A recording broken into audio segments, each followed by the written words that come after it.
Her little face twisted in confusion. My daughter blinked, innocent, searching my eyes. "What money, Daddy?" The air shifted. My mother's smile froze. My father's hand gripped his glass too tightly. My sister coughed, eyes darting away. And in that single second, everything snapped into focus. 8 months. 8 months I'd been deployed in the desert, patching broken bodies under a blood-red sky. Every month, without fail, I wired $2,000 home. Money for my daughter, her clothes, her food, her school. Money to keep her safe while I risked my life oceans away. I sent it to my parents, trusted them. They insisted it was easier that way. Said they'd watch over her, keep her stable while I was gone. I believed them, because family was supposed to mean trust. And here, in my own living room, with the smell of pine and roasted ham thick in the air, my daughter's words carved me open. What money? I didn't yell, didn't flip the table or demand answers. I just looked at each of them, my father pale, my mother trembling at the edges, my sister suddenly fascinated with her phone. And I smiled, because anger is loud, but revenge is patient. That night I stayed awake long after the house was quiet. My daughter slept soundly in the room I painted for her years ago. She had no idea of the theft, the betrayal, the way her blood family had siphoned her future to line their pockets. But I knew, and I didn't waste a second. First, the accounts. I still had the receipts, the bank confirmations of every transfer. $2,000 a month, 8 months, $16,000. I tracked the trail. Not a cent in savings, not a dollar spent on her.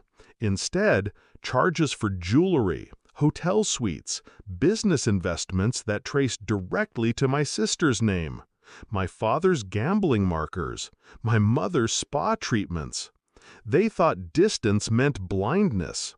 They forgot discipline is my profession. I called in favors, the kind of favors only someone who spent years in service earns. A friend in military finance pulled records. A JAG officer explained exactly how misappropriated support funds could turn criminal.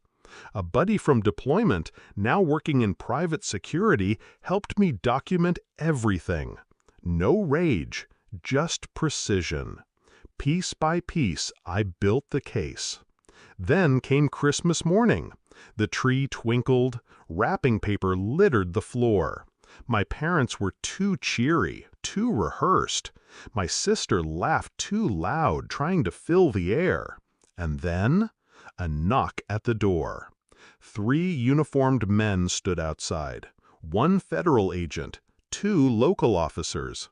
I didn't move. I just sipped my coffee as they stepped inside. My father's face collapsed when the warrant was read. My mother's hands shook when they cuffed her. My sister tried to run until the agent snapped, "Sit down." And my daughter, my sweet, confused little girl, watched from the stairs.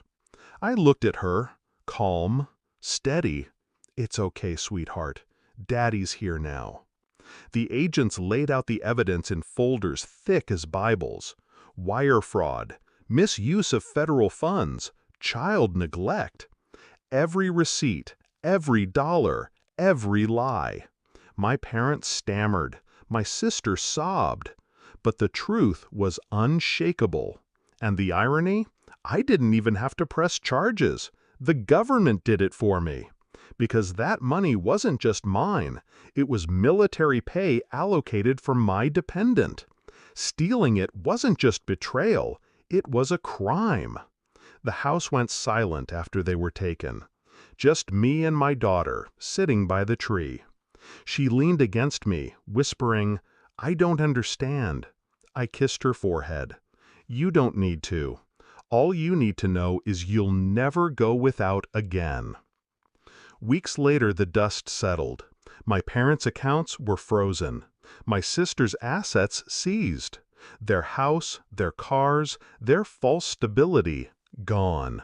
And me? I was granted full custody. Every penny I'd sent was ordered to be repaid directly into my daughter's trust. Untouchable, ironclad. I didn't need their apologies. I didn't need their explanations. Their punishment was built into the silence of their empty lives. Now, every Christmas, I remember that night. The knock at the door. The way their faces drained of color when their lies collapsed around them. And the quiet relief in my daughter's eyes when she realized, finally, that she was safe. Revenge isn't about rage. It isn't about shouting until your throat bleeds. It's about control.